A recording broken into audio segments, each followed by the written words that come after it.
Amados, esta palavra é uma palavra extraordinária.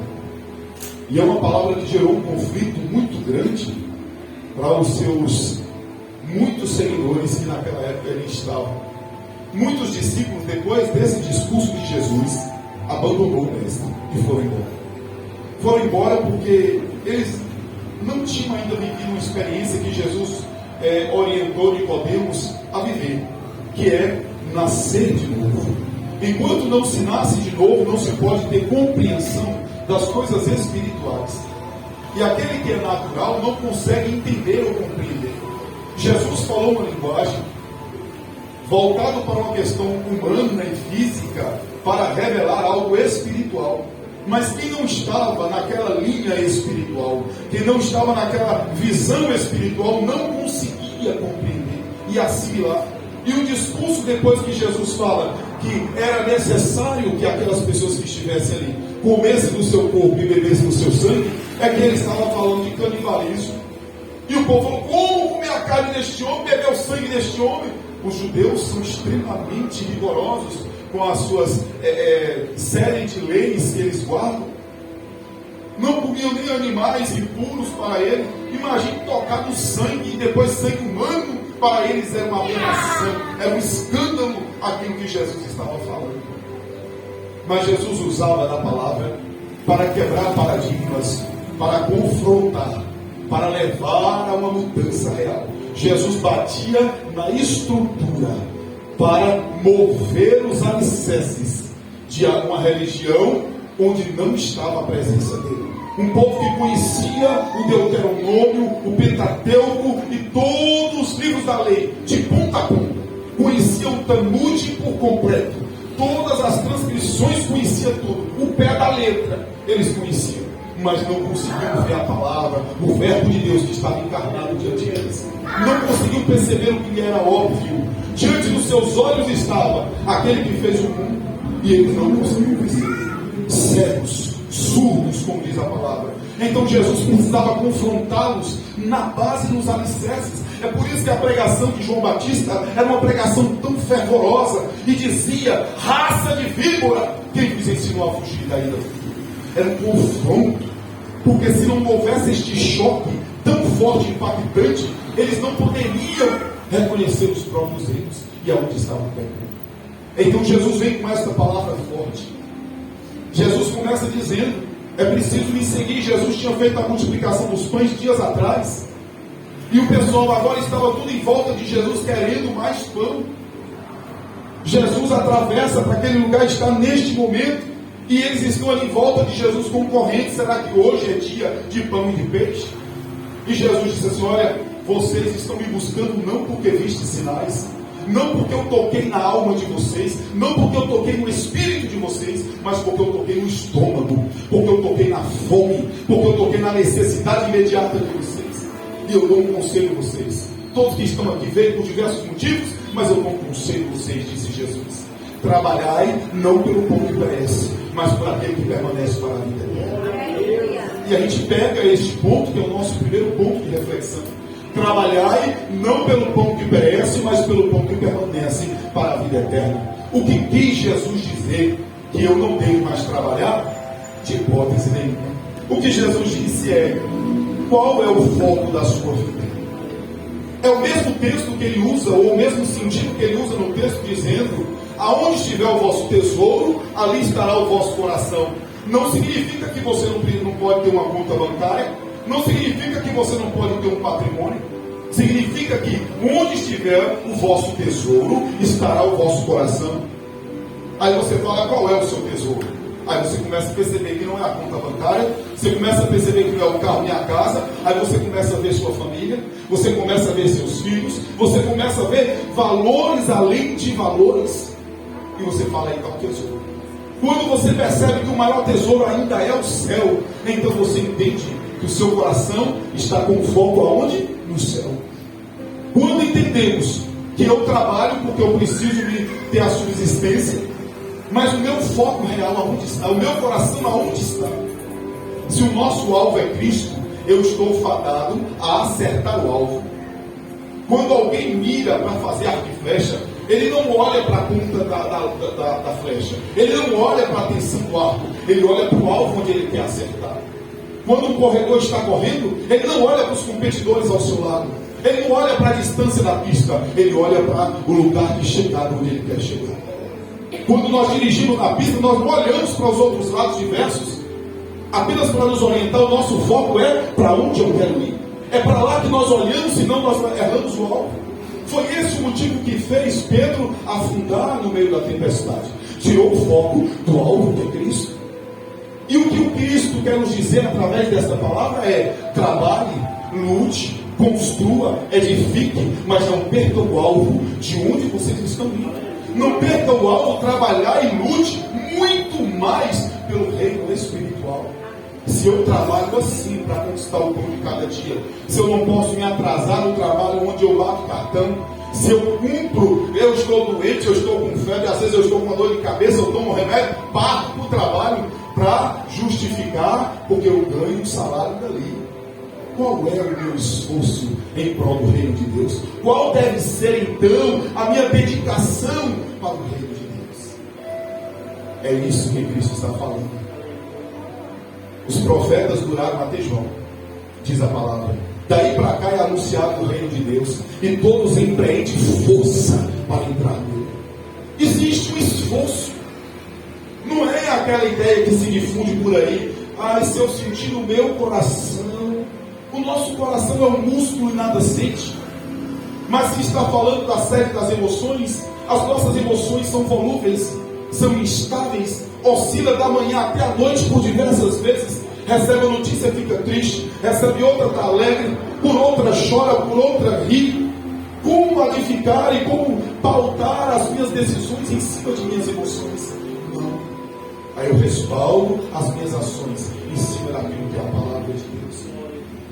Então precisamos sim buscar e trabalhar, esforçar-nos muito mais por aquilo que é espiritual. E Jesus estava dizendo: olha, talvez vocês estão fazendo certo, vieram até aqui, vieram até onde eu estou, pelo motivo errado. O motivo é não a comida que perece, mas a comida que permanece. Porque um dia será aniquilado tanto a comida quanto o estômago, diz a palavra. Mas o que vai permanecer é a palavra viva. Nós não somos mais seres apenas carnais, nós somos seres espirituais. Temos um corpo, habitamos no mundo e cuidamos das coisas dessa vida cotidiana. E precisamos cuidar. Mas ao mesmo tempo entendemos que a nossa vida não se limita aos anos que temos de permanência neste mundo. Somos seres espirituais. Para seres espirituais, o alimento é espiritual. A bebida é espiritual. A caminhada e a jornada de Abraão, de Moisés no deserto, foi uma figura do que realmente seria posteriormente com Cristo. Beber da pedra espiritual era o que hoje nós bebemos, que é do Espírito Santo. Alimentar do maná que caía, e não era o verdadeiro pão do céu, mas era uma figura de que Cristo viria e nos alimentaria. E uma vez se alimentando de Cristo, olha que mistério, o maná ninguém colhia para 2 dias ou 3. Todo dia tinha que colher o maná. Quem juntasse para 2 dias ou 3 perdia, mostrando uma dependência diária de Deus. E hoje nós alimentamos da palavra e achamos que uma vez na semana é o suficiente. Quando na oração do Pai Nosso dizemos: dai-nos o pão nosso de cada dia. Jesus conseguiu vencer Satanás com a palavra da sua boca, porque ele entendeu que o esforço maior não é pela comida que perece. Ele disse: nem só de pão viverá o homem, mas de toda essa palavra de Deus. Qual é o real alimento?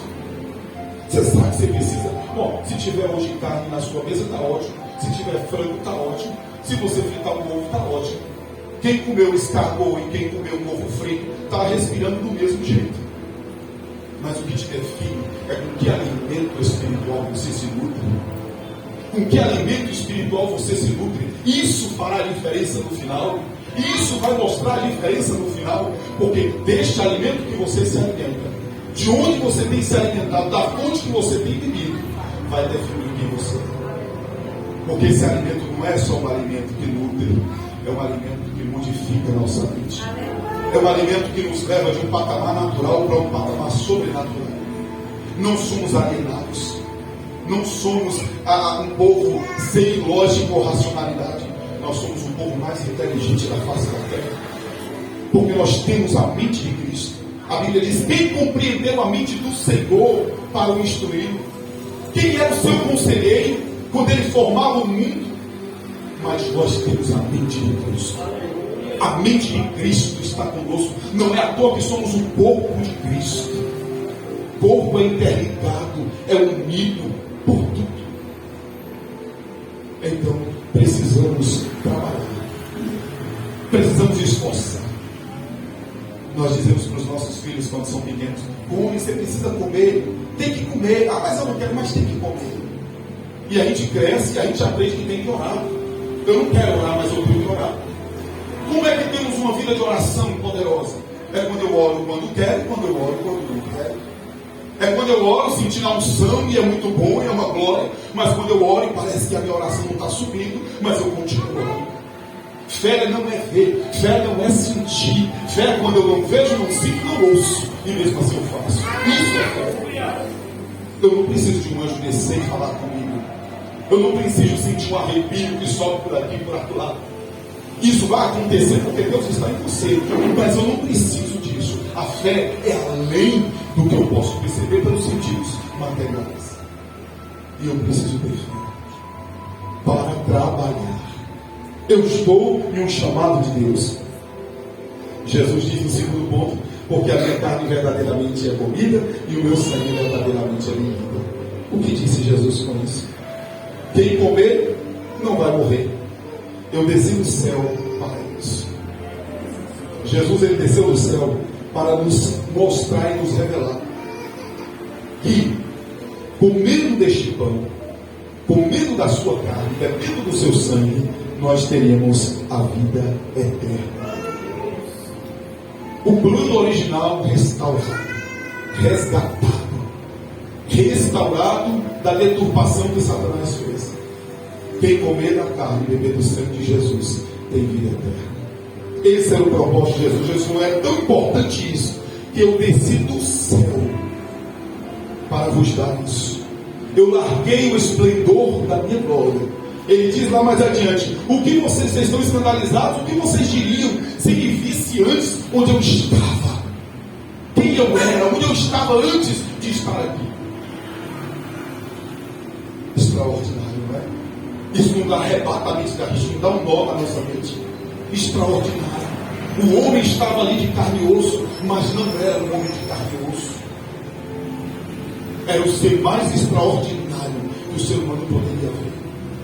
E a palavra do Senhor diz que eu desci, abri mão de tudo. Por isso que Ele é o nosso exemplo maior. Renunciou a tudo para nos dar a vida eterna. Aleluia. E que vida eterna é essa? A vida eterna que creia que eu sou enviado de Deus, disse Ele.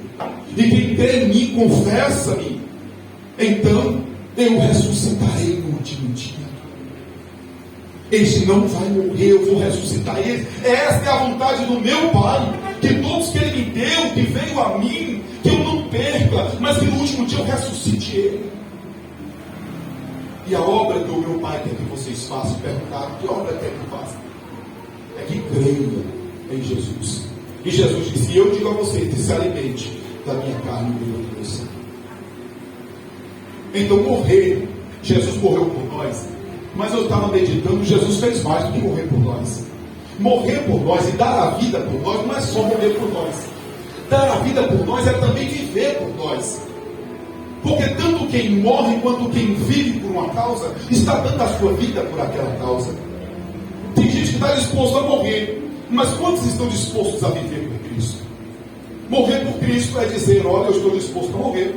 Mas e viver? Porque não me importa apenas no final eu dizer que eu morri por Cristo, mas me importa no tempo que eu tenho de vida viver por Cristo. Aleluia. Eu preciso viver hoje. Se hoje eu não morrer, então quer dizer que eu também não vivi? Eu preciso viver por Cristo hoje. Essa é a nossa maior entrega. Jesus não só morreu pelo seu povo, por nós. Jesus viveu por nós. Cada dia, cada minuto, cada hora da sua vida foi intensamente vivida em prol dos seus discípulos. Jesus cuidou, amou, zelou, corrigiu, trouxe para perto, colocou no ombro e fez deitar. exortou quando precisou, cuidou, sabatinou, chamou para a intimidade, abriu o coração e disse: estou profundamente angustiado. Se fez conhecer, disse para eles: não vos chamo como servos, porque o servo não sabe o que faz os seus senhores, mas tudo que o meu Pai tem me contado, eu não tenho reserva, eu não tenho segredo, eu estou contando para vocês. Isso é intimidade, é confidência, é vínculo. Vocês são os meus amigos, amigo de Jesus.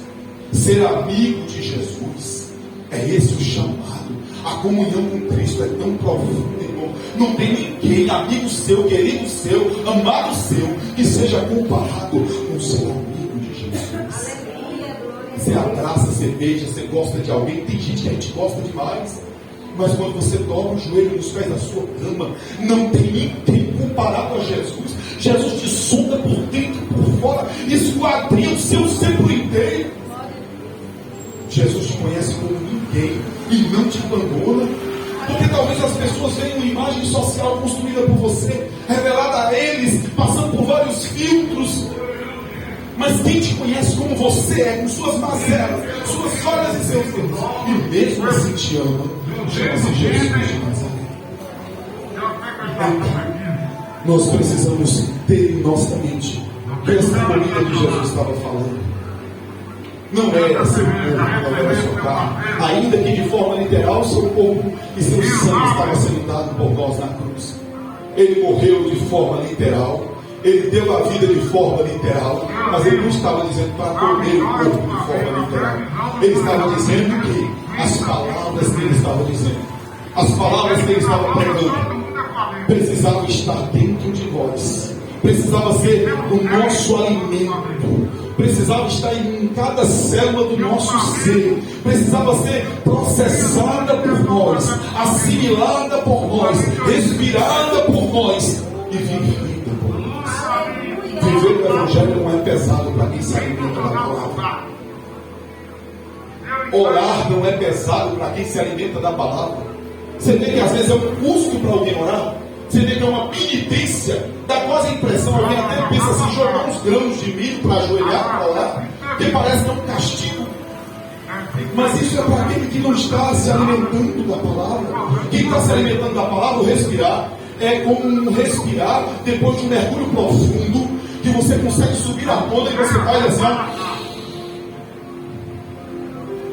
o ar entra no pulmão e traz vida de novo. É a oração do crente, é o respirar do crente, é quando você sai do mergulho e você respira em Deus e fala: oh Senhor, que bom que eu cheguei aqui. O dia foi pesado, a luta foi árdua, Senhor. Eu estava com o nó no pescoço, Pai. Foi tanto aflito, me segurei para não desabar, mas agora eu estou aqui. Eu consegui chegar até aqui. Diante de Deus. A oração é um prazer para o crente, é uma satisfação.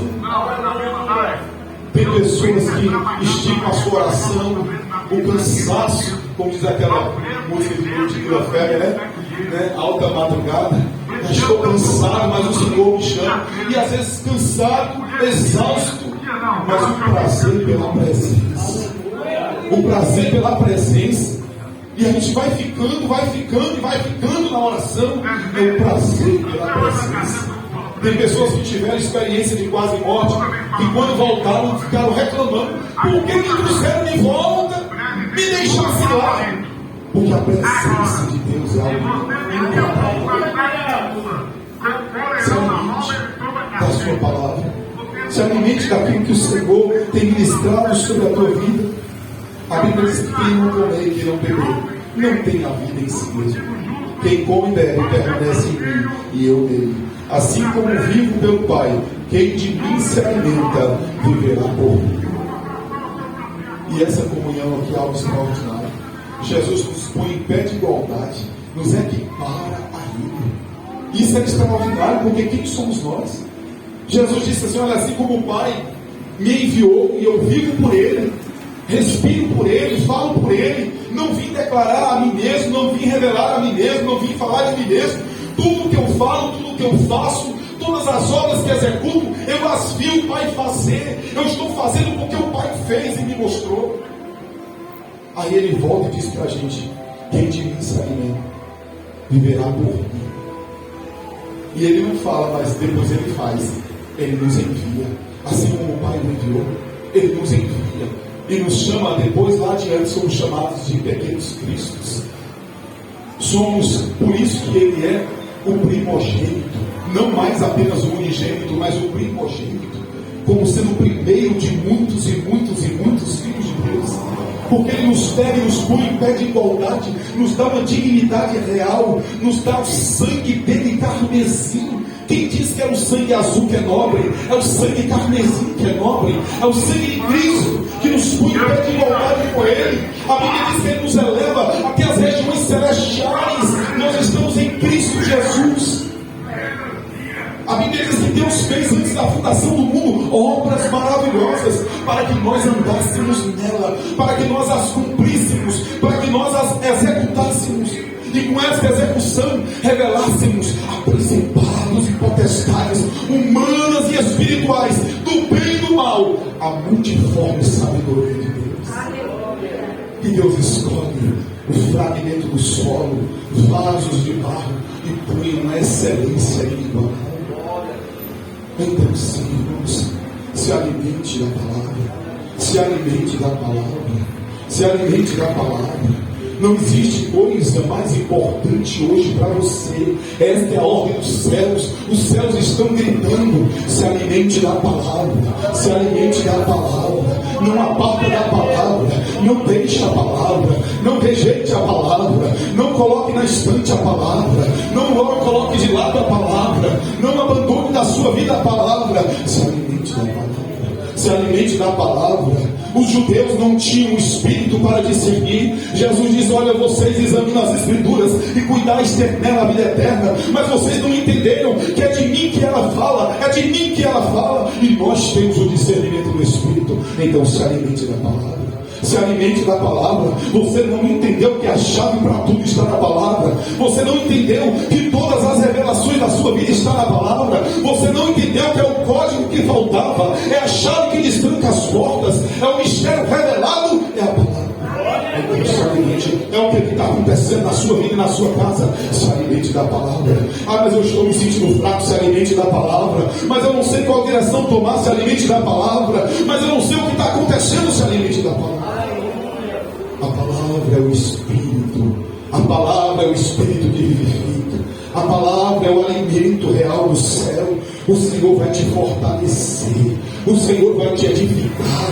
O Senhor vai te construir. O Senhor vai te dar força e fortaleza. Ele diz que o seu exército, o mais fraco entre eles, seria como Davi, corajoso, valente, desbravador, através da palavra. Ninguém te poderá resistir todos os dias da tua vida. As portas irão recuar diante de ti, elas não permanecerão fechadas. Se alimente da palavra. Deus vai te dar uma autoridade na tua boca.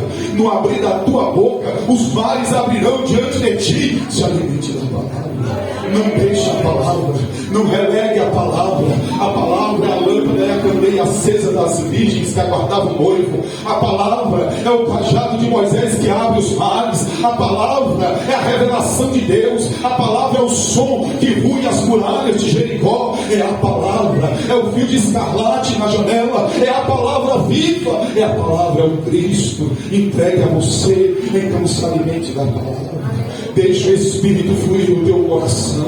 Deixa Deus revolucionar a sua mente. Deixa Deus fazer um vendaval na tua vida. Deixa a palavra ecoar aonde havia ossos secos, e o reboliço do Senhor vai acontecer na sua vida.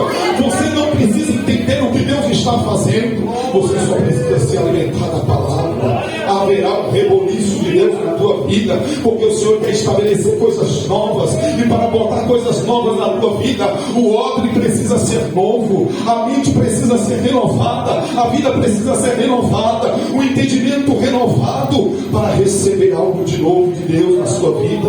Então permita que a renovação da sua mente ocorra por meio da palavra. Alimente da palavra. Chega de forma mansa, humilde, de forma entregue, rendida diante da palavra, e diz: Senhor, eu preciso me alimentar da tua palavra, eu preciso me alimentar. Não vos embriagueis no vinho onde há contenda, mas enchei-vos da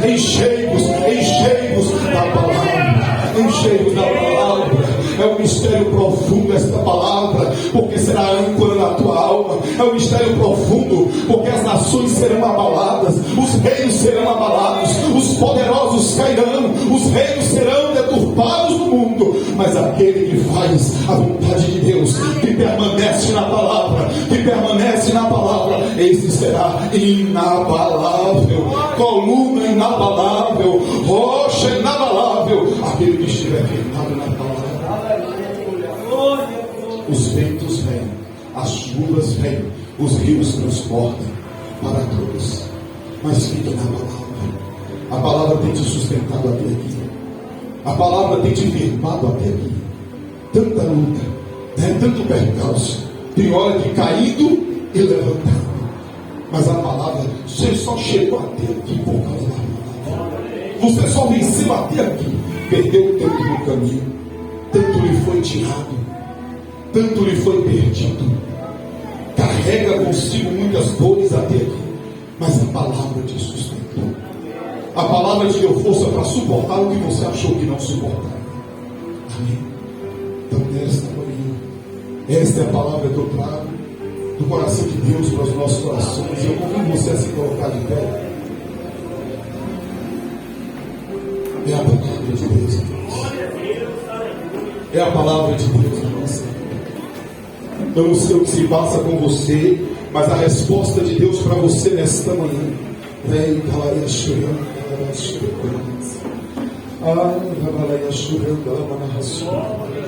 é a palavra. A resposta é a palavra. Talvez eu estou falando para alguém que deixou a palavra um pouco de lado, que lê assim esporadicamente, mas nesta manhã o Senhor está dizendo: volte para a palavra, volte para a palavra. E outra coisa, não fica nas portas, não fica na superfície, mergulhe na palavra. Mergulhe na palavra de Deus. Eu estou lendo, mas não estou entendendo. Não se preocupe, a sua mente está formando redes neurais do que você lê. Continue lendo, continue lendo. Mas eu não compreendo tudo, continue lendo. A palavra é viva e eficaz. Medite na palavra, medite na palavra. No seu momento de maior desespero, Deus falará contigo por meio da palavra. Você vai ouvir a voz de Deus ecoar no seu interior e bradar contigo através da palavra. Na hora que você precisar, você vai chegar diante de algumas pessoas e Deus vai trazer a palavra através da sua boca, e você vai dizer: mas não fui eu que falei. Deus falou por meio da palavra. O Espírito de Deus quer te usar poderosamente na terra. Então se alimente da palavra, coma a palavra, devore a palavra do Senhor, se alimente diariamente, em todo o tempo, seja esse o seu alimento, a palavra, porque a sua jornada ainda é sobremodo longa. A jornada não é para aqui, não é para agora. Deus ainda tem um caminho longo a trilhar contigo. E Deus te chamou para ser um baluarte da palavra. Deus te chamou como abrigo. Não sei se você percebeu, mas na sua família muitos correm para você. Abrigo. Eu sei que você tem suas dores, tem seus dilemas, e você fala: mas e quem vai cuidar de mim? O Senhor cuidará de vós, diz o Senhor. Mas o Senhor te escolheu como âncora, o Senhor te escolheu como coluna, como abrigo, como tenda no deserto. Muitos caminharão e virão até você pedindo uma palavra, pedindo conselho, pedindo orientação. Às vezes é o ombro, às vezes alguém só quer que você ouça ele falar. Se alimente da palavra. Não podemos dar o que não temos, não podemos entregar o que não temos. Esquece um pouco de lado a sua dor, deixa por lado um pouco a sua dor, o seu sofrimento, e olhe para Cristo nessa manhã, porque Ele te chamou. Ele te chamou nesta manhã como aquele que recebe a sua palavra. Que vocês serão um comigo, disse Jesus. Assim como eu estou ligado ao Pai, vocês estão ligados a mim. Quem come da minha palavra e bebe da minha palavra, então serão um comigo. Nós somos um com Cristo. Nós somos um com Cristo. E farão obras maiores ainda do que essas. Farão obras extraordinárias. Deixa Deus manifestar a sua glória através da sua vida. Ministério de louvor para estar adorando o Senhor nesta manhã. Soberano Deus, querido eterno Pai, continua conosco nesta manhã, Senhor. Derrama da tua glória neste lugar, meu Deus. Queremos mais de ti. Aleluia.